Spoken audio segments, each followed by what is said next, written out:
Olá pessoal, bem-vindos à próxima aula de Fundamentos de Redes de Computadores, a primeira aula referente ao capítulo 3 do nosso livro da disciplina. Nesse capítulo, conforme eu disse para vocês nas últimas aulas, nós vamos falar bastante da parte do modelo de referência OSI. Ele é bem legal para a gente entender o funcionamento da nossa rede, de como as redes, as camadas elas trocam informações entre elas e tudo mais. O nome desse capítulo é Introdução ao Modelo OSI. E uma frase motivacional para esse capítulo que cai como uma luva é: comunicação não é o que você fala, mas o que o outro compreende do que foi dito.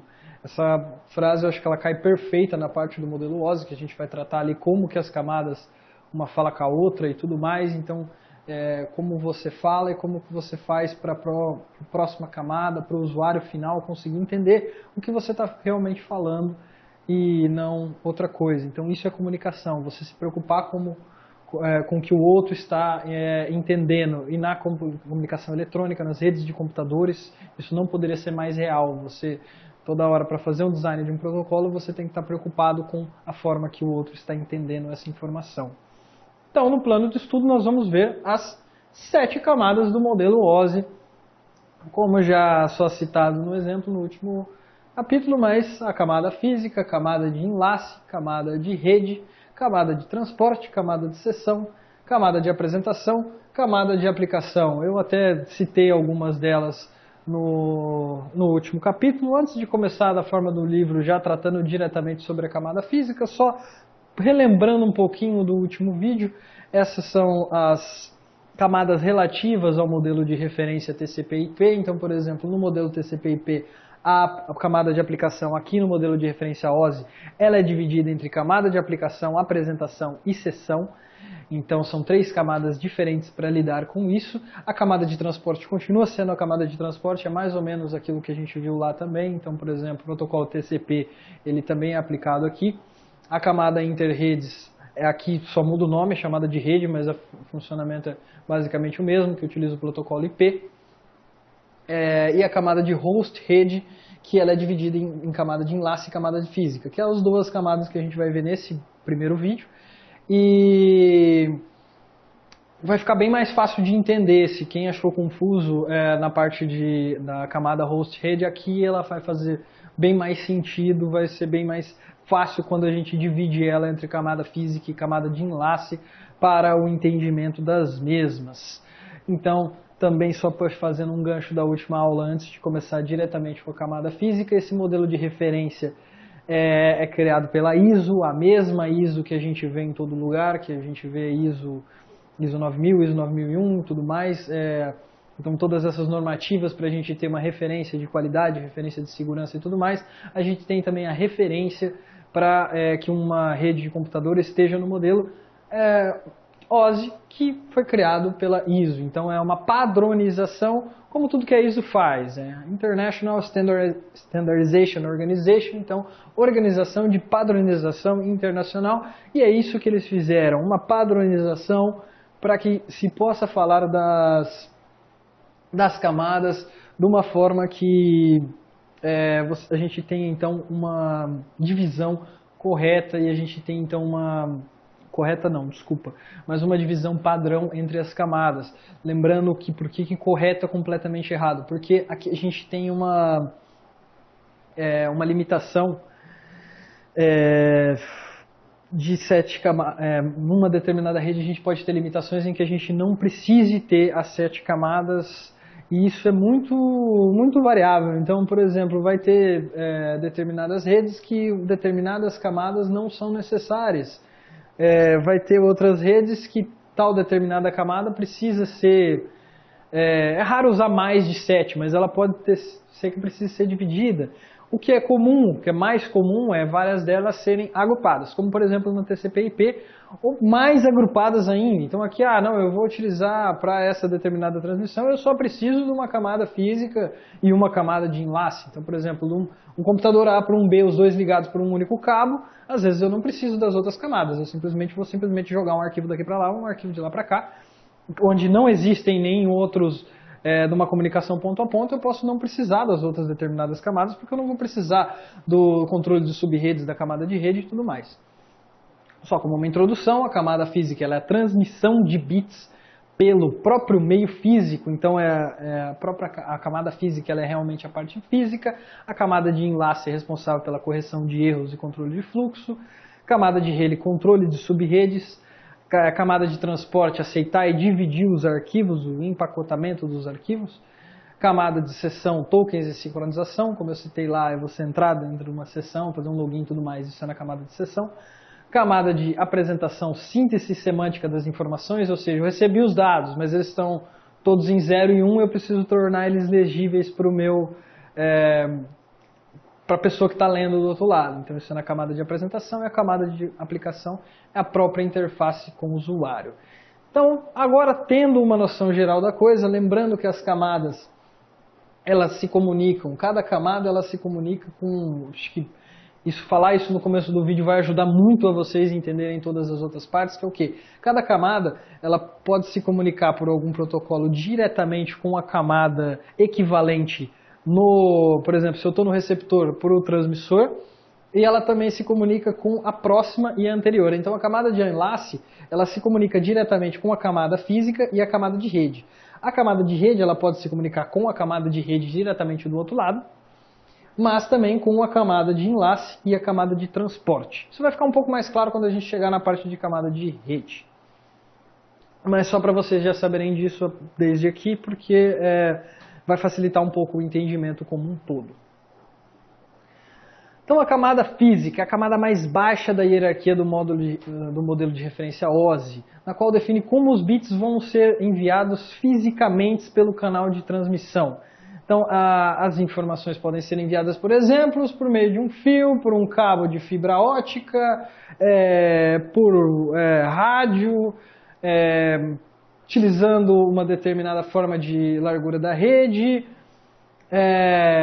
e tudo mais. Ou seja, são os dados físicos do seu protocolo. Então, por exemplo, quando você lida com um determinado protocolo, você tem limitações desse protocolo que fazem com que num protocolo X você não pode ter, por exemplo, mais do que 15 metros de cabo.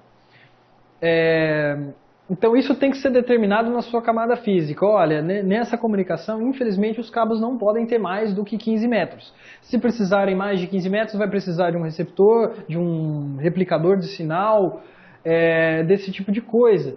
Então ele implica as partes físicas mesmo, qual a tensão, corrente elétrica que vai ser utilizada aqui, qual a modulação que vai ser utilizada, largura de banda e tudo mais. Todos esses conceitos você tem que determinar na sua camada física. Então você vai determinar como seus bits vão ser enviados. Então, por exemplo, eu posso utilizar fio de cobre ou de fibra, meios guiados e não guiados, como minha rede sem fio, satélites e outras. Ou seja, é realmente a parte física da minha comunicação. Como que eu vou fazer? Eu mandei aqui 011, 0, como que o meu receptor como que eu vou mandar fisicamente essa linha de 011? Aí, o que fez eu gerar esse 0110, que na verdade a minha mensagem era só 11, mas eu botei um 0 antes e um depois. Aí isso já é relativo às outras camadas. Como que o que eu digitei lá, eu digitei oi, isso virou uma sequência de zeros e uns. Isso foi empacotado dentro de uma mensagem maior, que tinha começo, meio e fim. Tudo isso aí já é relativo às outras camadas. Então a camada física é somente, cara, a hora que eu já estou com a mensagem aqui de zeros e 1, como que eu faço para esses bits chegarem daqui até cá, de A até B. Então essa é o responsável pela camada, da parte da camada física. Bom, aqui só dando uma relembradinha básica de alguns conceitos que a gente viu no capítulo 1, em relação aos meios guiados, da nossa primeira unidade, a gente viu os cabos coaxiais, par trançado e fibra ótica. Então, só relembrando ali, o cabo par trançado ele é aquele mais utilizado no padrão Ethernet, aquele cabo que a gente tem 4 pares de cabinhos, de fios de cobre, e esses 4 pares de fios de cobre eu consigo então enviar a informação. É o mais utilizado no modelo Ethernet. Nós temos também o cabo coaxial, que ele é bem robusto, resistente a ruídos, é o que a gente conhece como o cabo da TV a cabo, que é aquele que ele é composto por várias camadas e tudo mais. E nós temos o cabo de fibra ótica, onde nós utilizamos sinais luminosos para enviar a nossa informação. Pode funcionar no monomodo ou multimodo, e ele consegue enviar a informação então, de altíssima velocidade através dos nossos cabos de fibra ótica. Esses são aí os nossos meios guiados que nós vimos da unidade 1. E os meios não guiados, nós temos aí as formas de rádio, micro-ondas, infravermelho e todo quanto é tipo de comunicação sem fio que pode ser utilizada. Todos esses são meios não guiados. Camada de enlace. Essa camada ela fornece uma interface de serviços na camada de rede, lidando com erros de transmissão e o fluxo de dados, da forma que os receptores lentos não sejam atropelados pelos receptores rápidos. Então ele funciona no primeiro enquadramento que a gente faz de dados. A gente vai ver que a gente tem vários conceitos ali, eu vou encerrar os slides desse capítulo falando isso lá no terceiro vídeo, que a gente tem primeiro o enquadramento, depois o empacotamento e depois tudo mais. Então eu vou enquadrando, eu vou pegando a mensagem que era um oi, vou transformando ela em algo muito maior para depois eu ir cortando ela em algo muito menor. A camada de enlace, ela transforma esse oi em algo muito maior, ela forma os nossos conhecidos como frames de comunicação. Então ela forma o frame de comunicação. Então o ponto que era o 0110 que eu vou mandar de mensagem, eu preciso ter junto nessa mensagem quem que enviou, para quem que recebeu, alguma forma de correção de erros e tudo mais. Então o pacotinho que era para eu mandar só uma coisinha pequena, eu acabo tendo que mandar uma coisa maior. Mas então, às vezes, o oi não dá para mandar sozinho, vou ter que mandar mais coisa junto. Então, tudo isso aí vai ser determinado na camada de enlace. Então, qual é o tamanho do meu frame? Quantos bits eu posso colocar dentro de cada frame? Eu preciso do endereço de destino ou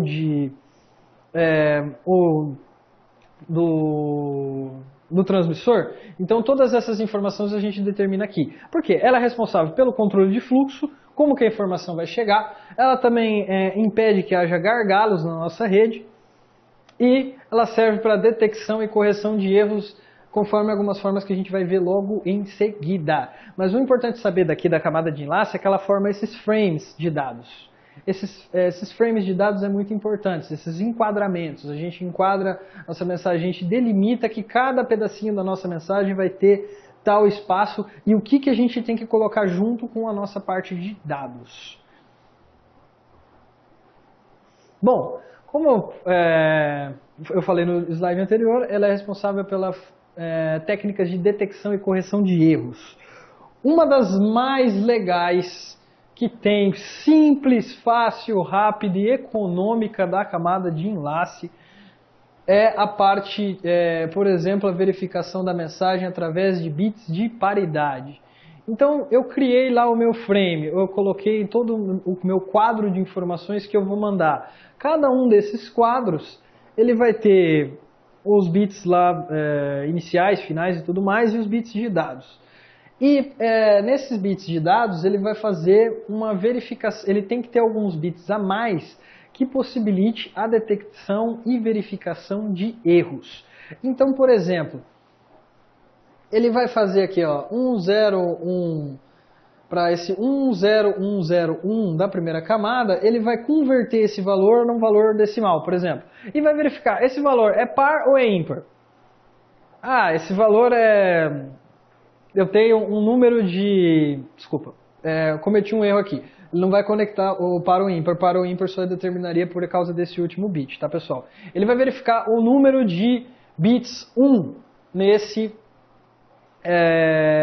processo. Então, por exemplo, no primeiro aqui, eu tenho 3 bits 1 naquela linha. 3 bits 1 implica que eu tenho um número ímpar de bits 1. Então, esse bit, se ele é ímpar, ele é 1. No próximo caso, ó, eu tenho 1, 2, 3, 4 bits 1. Como eu tenho 4 bits 1, é um número par. Então, ele é par, ele vai para 0. Então, aqui eu tenho 0. No último caso, eu tenho 3 bits 1. Então, eu estou novamente com um número ímpar. Então, ele vai vir aqui para 1. Então, esse é um bit de paridade. Tem tecnologias que elas fazem o contrário, tá, pessoal? É um número ímpar de 0 ou par de 0. Isso é indiferente. O ponto é você computar o bit de paridade. O ponto dele é você computar a quantidade de bits zeros ou 1, se ele é par ou não, você vai colocar 1 ou 0. E aí, a hora que chegar a mensagem, você vai conferir através desses bits se essa mensagem está correta ou não. Então, ele é um método muito eficiente na detecção e verificação de erros. Então, por exemplo, nessa mensagem aqui eu não tenho nenhum erro. Ó. Aqui eu tenho 2 bits, um número par de bits 1, então é 0. Aqui um número par, então é 0. Um número ímpar, então é 1. Um número par, então é 0. Um número ímpar, então é 1. E no final eu ainda tenho um último bit ligando as duas colunas. Então, essa mensagem, ela chegou correta. Então, por intermédio dessa detecção de erro, eu consigo saber que, olha, a primeira mensagem que foi enviada é a mensagem que foi recebida. Nesse já segundo caso, eu tenho um caso aqui que, olha, eu tenho 3 bits 1 e ele está com um bit 0 aqui, ele deveria ser um bit 1. Então, ele está com um erro aqui. E aqui é a mesma coisa, olha, eu tenho um 0, então ele tem um bit 1. E ele veio para 0. Ele está dizendo aqui que ele é corrigível porque eu consegui detectar que esse bit é o bit que está errado. Mas nem sempre isso é possível. Então esse é um erro corrigível. Se você tem um único bit ali errado na rede, através do bit de paridade, você consegue consertar esse erro. Você consegue fazer com que essa mensagem não precise ser reenviada. Você mesmo, como receptor, você arruma ela. Já em outros casos um pouco mais complexos, você vai precisar... digamos que ocorreu vários erros ali. Se ocorreu vários erros ali, você vai precisar ressolicitar que o seu transmissor reenvie essa mensagem. Bom, os protocolos de acesso múltiplo são protocolos semelhantes pelos quais os nós regulam a transmissão pelos canais de difusão, ou seja, regulam a forma de envio de quadros de informações para que os mesmos não se percam durante um determinado intervalo de colisão. Ou seja, ele simplesmente está explicando aqui para nós a parte do controle de fluxo, protocolos que fazem esse controle de fluxo. Um protocolo de divisão de canal ele é composto com protocolos que eles colocam intervalos de tempos. Ou seja, no primeiro e o último eles estão citando formas que você consegue fazer essa parte de controle de fluxo na sua rede. No segundo caso, ali, divisão de canal, cada nó tem um intervalo de tempo e uma frequência. Então, olha, agora é a hora do nó tal transmitir informação. Então, esse tipo de configuração ela tem que ser citada na camada de enlace. Então, por exemplo, eu vou fazer eu vou regular através do tempo e frequência. Então, tempo e frequência, então cada nó vai ter uma hora específica de iniciar a sua transmissão, uma hora específica para ele terminar, e uma frequência ou não específica para cada nó. Esse tempo pode ou não ser igual. Por exemplo, você tem um fluxo muito grande de informações entre o nó C e o nó D. Então, talvez esses aí eles precisem de um pouco mais de tempo de rede. Todo esse gerenciamento é feito nos protocolos da camada de enlace. Já se você fizer do primeiro método ali que é citado, o protocolo de acesso múltiplo, eles vão regular a transmissão. Então, vamos dizer, agora esse aqui vai enviar, agora aquele ali vai enviar, mas não necessariamente você tem um tempo fixo para cada um. Ele vai fazer esse gerenciamento de cada um conforme cada um vai pedindo acesso à rede, mas nos dois casos ele garante que não há colisão. Então, no primeiro caso ali, provavelmente, todos eles vão acessar. Então, se todos eles vão acessar, você vai precisar gerenciar. Agora esse aqui vai, então agora você para, agora vai aquele ali, por ali vai. E no segundo caso, você já tem uma divisão de canal, cada um já sabe mais ou menos o tempo que cada um vai poder utilizar daquele canal. Já temos, por exemplo, o terceiro caso que ele cita, que é o protocolo de acesso aleatório. O protocolo de acesso aleatório trabalha com um nó transmissor, que, assim, todo mundo tentando transferir. O que conseguiu pegar a rede, ele vai começar e vai terminar. Os outros só vão poder começar a usar a rede depois que aquele utilizou. Por último, a gente tem um protocolo de revezamento, que aí ele vai também revezando, um pouco similar ali o caso da divisão de canal. Ele vai revezar entre os nós da rede, mas diferente da parte de tempo, ele não vai ser por tempo, ele vai ser por algum outro método de revezamento. Podemos dizer, ó, cada nó vai ter que esperar o próximo, mas na hora que esse aqui começar a transmitir, ele vai poder transmitir tudo o que ele quiser transmitir, até então eu passar para o próximo nó. Todos eles são tipos de nós, de protocolos e de técnicas que podem ser utilizadas na nossa camada de enlace para a gente conseguir fazer o controle de fluxo das informações.